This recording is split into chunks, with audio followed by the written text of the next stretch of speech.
So you've got 60 grand in your pocket and you want to go car shopping. My first thought would be to buy 2 or maybe even 3 cars. Something practical for every day that will take the shopping and isn't going to ruin me, either financially or physically. A comfortable GT that's capable of munching up the miles around Europe but still fun on the twisties when you get there. And a toy for the occasional track day. But is it possible that one car can actually do all these things and save having to insure, service and find space for more? We start out at Lotus Silverstone based at the circuit. We're on the road rather than the track today, but hopefully it won't be long before we get a chance to try that too. Caroline's in the back, so off we go. Now many purists might say that the Evora is too heavy, too comfy to feel like a proper Lotus, that the car goes against Colin Chapman's belief in performance through lightweight. Personally I think this is utter rubbish. It's all about how a car feels.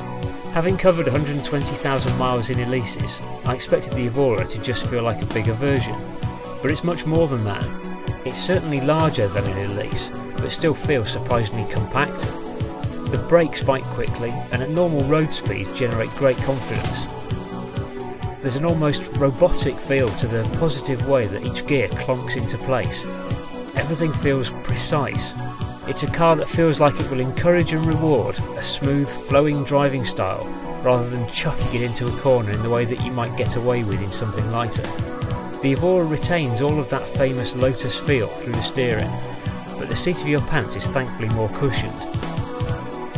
Lotus has achieved a great balance between letting you know exactly what's going on beneath the wheels, yet soaking up the bumps that might otherwise have you worrying about bits shaking off the car, or yourself.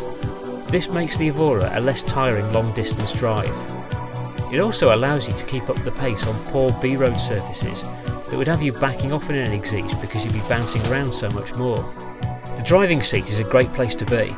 Recaro has done an outstanding job with the seats, which hold and support you in all the right places, including under the thighs where it's often lacking in other cars.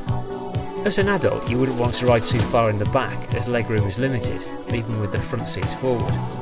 However, the rear seats are actually set higher, so you get a little more space down, if not forwards. Quite a clever little touch. Care is needed not to keep headbutting the rollover protection though. At motorway speeds in 6th, the Evora is almost silent, exactly what you want to keep long drives from becoming too wearing. But when you want it, under acceleration the 3.5 litre V6 sounds fantastic. Good news for the golfers is that the boot will take your clubs. For the rest of us, that means a useful amount of luggage space, so long as you use soft bags. The optional rear camera is a must for parking, with its super wide-angle lens letting you see almost 180 degrees. You can see the top of the number plate on the screen, giving a great idea of where the very back of the car is. It's still best to use the mirrors to line yourself up first though.